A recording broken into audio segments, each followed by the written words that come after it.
¿Qué tal, amigas y amigos de Ecoeconómico? El día de hoy vamos a abordar el tema sobre los estados que son beneficiarios del reciente proceso de nearshoring o de relocalización empresarial, que hay toda una configuración que empieza a mostrarse a nivel de las entidades federativas y que nos empiezan a dar indicios de los beneficios de este nuevo marco de relaciones comerciales. Lo hemos señalado en este espacio de Ecoeconómico, que la relocalización cercana empresarial, mejor conocido también como nearshoring, es un mecanismo de externalización económica mediante las empresas, algunas empresas de tamaño de gran tamaño, pues transfieren procesos a partir de el mayor acercamiento que hay entre el mercado preponderante, que en este caso es el mercado de Estados Unidos, y que implica beneficios en varios sentidos, beneficios en términos de distancia, que implica menores costos, y de cercanía en términos de suministros de insumos y materias primas de productos intermedios. Y eso finalmente genera procesos de integración productiva y hace a las regiones más competitivas en este nuevo marco de cooperación o de relaciones económico-comerciales que de alguna manera segmenta a nivel regional la participación económica y comercial en el mundo. En el caso mexicano, el nearshoring ha generado oportunidades sin duda ya en entidades federativas de la frontera norte, 12 zonas metropolitanas, destaca sin duda el norte de México, incluyendo zonas metropolitanas de Tijuana, Hermosillo, Chihuahua y Monterrey. Y en el caso del centro bajío occidente está Guanajuato, Aguascalientes, Querétaro, Jalisco, San Luis Potosí y Zacatecas, que empiezan a dar señales de una participación importante, o mejor dicho, en donde se empiezan a anidar inversiones en este sentido de la relocalización industrial cercana empresarial. Y también el caso del corredor Puebla, Estado de México, Veracruz, estamos observando este proceso en donde hay resultados positivos en materia de inversión productiva, de inversión extranjera directa en este ámbito. Vamos a dar un repaso para tener una radiografía muy clara, muy puntual, de cuáles son las entidades que a final de cuentas se convierten en entidades clave en este proceso, y entidades que han sido incluso en el periodo reciente, por lo menos en las últimas 2 décadas, de mayor aportación económica a la economía de México. Si lo vemos en términos de la participación económica de los estados a la economía nacional, vamos a observar a 11 entidades federativas que aportan cerca del 65% del valor del Producto Interno Bruto Nacional, que en el 2021 fue de 18 billones de pesos. Bueno, el 65% se concentra en estas 11 entidades: la Ciudad de México, el Estado de México, Nuevo León, Jalisco, Veracruz, Baja California, Sonora, Chihuahua, Coahuila, Puebla y Tabasco. Si separamos o hacemos una distinción en el caso de la Ciudad de México y Tabasco, tendríamos 9 entidades federativas que por sus características industriales o su aportación industrial, por su renovación productiva industrial, son las que se han venido beneficiando o se están beneficiando de este proceso de relocalización empresarial. Y obviamente en el caso de Tabasco, más recargada su actividad económica en la industria petrolera, y la Ciudad de México muy concentrada, más del 90% de su estructura productiva está en los servicios, y allí en ese ámbito de la actividad del comercio y los servicios en general, se concentra buena parte de la atracción de capitales de carácter externo. Bueno, pues estas, digamos, es la radiografía de la estructura y la participación de las entidades federativas al Producto Interno Bruto Nacional. De las entidades que mayor aportación tienen al sector exportador, las que más exportan, si lo queremos ver así, en el 2022, fueron 12 entidades federativas. El total de los estados en materia de exportación de mercancías fue de poco más de 521 millones de dólares.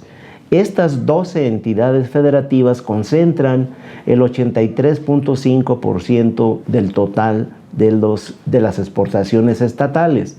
Si suprimiéramos a Tamaulipas, Campeche y San Luis Potosí, el resto de entidades federativas son justamente las que acabamos de señalar, las que tienen mayor aportación o participación en la configuración del valor del Producto Interno Bruto Nacional, que es el caso de Chihuahua, Coahuila, Baja California, Nuevo León. Agregamos Tamaulipas, Guanajuato, Jalisco, Sonora, el Estado de México, Puebla, Campeche y San Luis Potosí.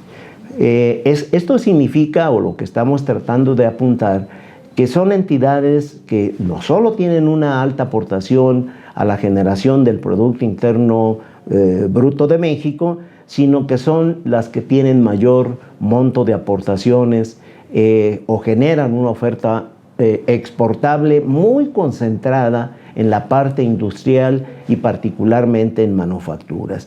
Bueno, este es otro dato importante, una cifra dura, relevante, para ir teniendo o acotando las entidades que tienen una mayor injerencia en este proceso de nearshoring o de relocalización empresarial, que empiezan a tener beneficios.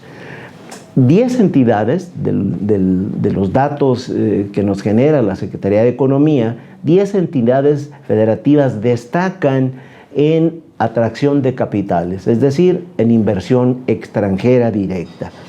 Del total de inversión que llegó a México en el 2022, poco más de 35.292 millones de dólares, el 79.3% se concentra en 10 entidades federativas.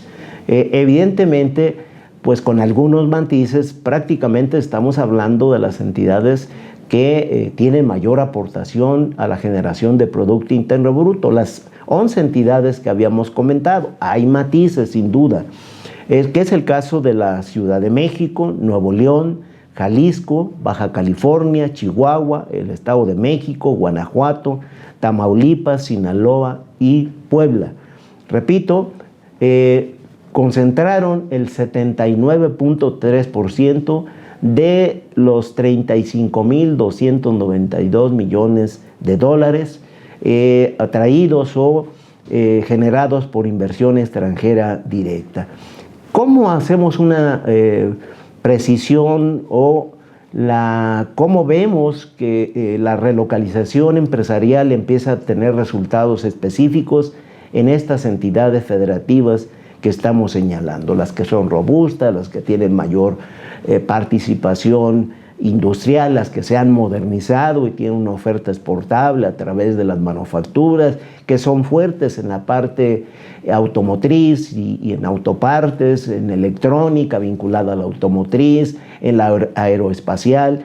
Estamos hablando de que de los 35.292 millones de inversión extranjera directa reportada en el 2022, el 48.2% de estas 10 entidades que vamos a hacer referencia son nuevas inversiones, es decir, no es reinversión de utilidades, no es operaciones entre empresas de la misma, del mismo grupo financiero, o sea, no es una realización de operaciones entre las propias empresas o consorcios financieros, no, son nuevas inversiones directas que vienen a fortalecer estructura productiva.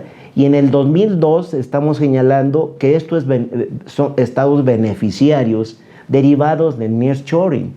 Es el caso de Nuevo León, Jalisco, Coahuila, San Luis Potosí, Guanajuato, el Estado de México, Chihuahua, Baja California, Puebla y Querétaro.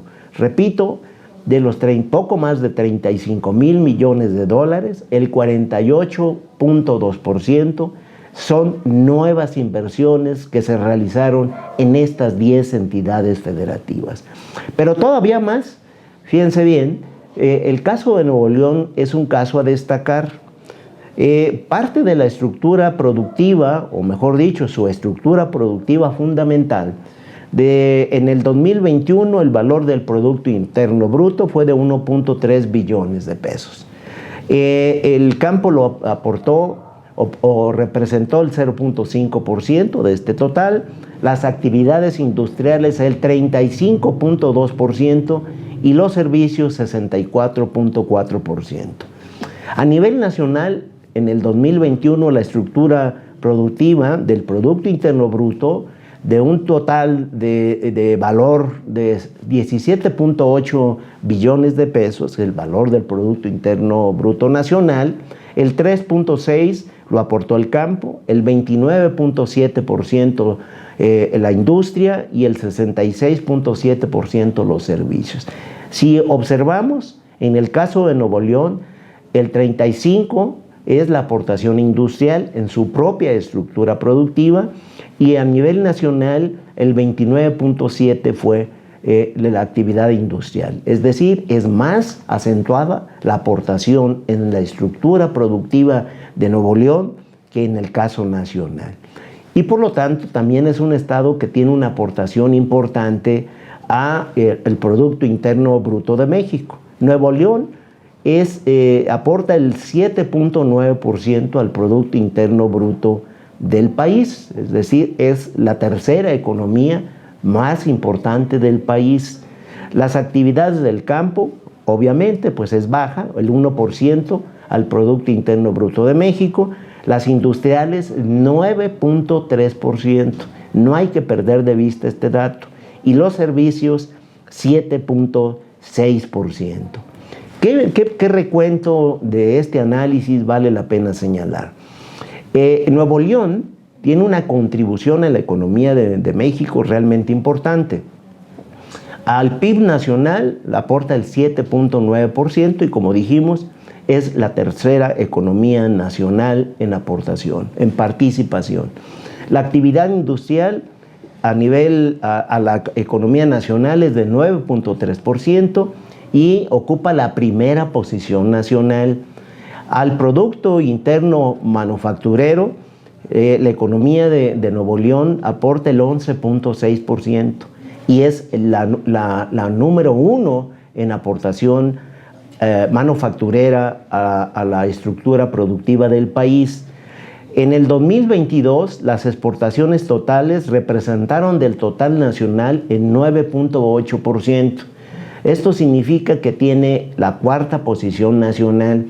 En inversión extranjera directa, en el 2022, el Estado de Nuevo León participó con el 12.5% del total nacional, la segunda posición nacional. Y la inversión extranjera directa en nuevas inversiones, la participación fue de 3.7%, ocupando la primera posición nacional. ¿Por qué ponemos esta información? ¿Por qué queremos que se conozca cómo va el proceso paulatino de los efectos de la relocalización empresarial, conocido como nearshoring? Vale la pena no perder de vista que las economías que han puesto a punto su estructura productiva, sus capacidades internas, endógenas, educativas, mano de obra, infraestructura, y fuerza laboral, fuerza empresarial, evidentemente están teniendo el capital necesario para que se aniden inversiones que no solo provengan de los propios Estados Unidos, incluso un atractivo importante para la economía china y tener acceso al mercado más importante del mundo. Me parece que son datos que hay que tener en cuenta y que hay tener este aprendizaje del camino que están teniendo por lo menos 10 entidades federativas que son beneficiarias del nearshoring. Finalmente, podríamos decir que los estados que han tenido una modernización en sus aparatos industriales han sido o están siendo clave en la economía de México. Son los que mayor aportación realizan en la economía regional y particularmente del país. Son estas entidades federativas las que generan mayor empleo formal y las que mejor pagan, las mejores remuneraciones en el aparato laboral, en la estructura económica y laboral. Son las que destacan en exportaciones de mercancías, son las que atraen mayores montos de inversión extranjera directa y son los estados beneficiarios, como ya lo decimos o decíamos, del nearshoring, de los beneficios que empieza a traer a entidades federativas de México. Terminamos con nuestras recomendaciones de siempre. Síganos en Ecoeconómico, el cuadrante para el pulso de las decisiones oportunas y enteradas. Recuerde, cuídese mucho. Si puede, de manera voluntaria o altruista, done sangre.